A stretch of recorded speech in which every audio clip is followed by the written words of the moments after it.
During the 15th century in modern Europe, panic on witches spread across Europe like wildfire. Demonologists and members of the church created a manifesto that would help authorities identify and capture those accused of practicing witchcraft. As researchers look back at these events, we learn that witch hunting, beyond being a hunt for those accused of witchcraft, was a gendered phenomenon, often targeted women in order to keep the power in the hands of men and the patriarchy of the Catholic Church.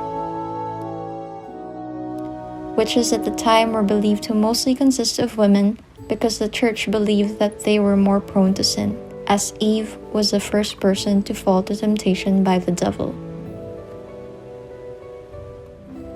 Accusing a woman of witchcraft became a means of control for some. The steps taken after being accused were rigorous, some tortured badly just so they would confess that they were a witch.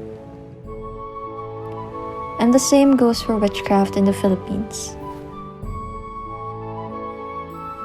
During pre-colonial times, babaylans were people who possessed the power to understand and control the energies around them. They held well-respected roles in their communities and worked closely with the datus to plan out when it was a good time to clear the land for planting and harvesting. They were the keepers of law and wisdom aside from being spiritual leaders, councils, and healers. Although when the Spaniards came bringing in Catholicism, they vilified the practices of babaylans and labeled them and their followers as being in league with the devil. All the prejudice created a skewed image on what witchcraft really is. The reality of what witchcraft is often very far from what is shown in mainstream media, but local practitioners in the Philippines have helped us gain a deeper and more substantial understanding of the motivations behind practicing witchcraft, and that is what we want to share with you. There's certainly a lot to be learned from the occult practices of indigenous communities as they continue to preserve the beliefs that come from our ancestral heritage.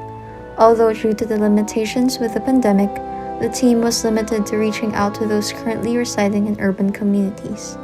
And even from them, there was still lots to learn. Over time, these practices and beliefs have evolved in many ways, thus giving birth to a colorful community that now have certain quirks unique to only a few practices. We would like to introduce you into their world of magic, mysticism, and empowerment through this project. From the data we've gathered, we've condensed it into an informative online magazine for our readers.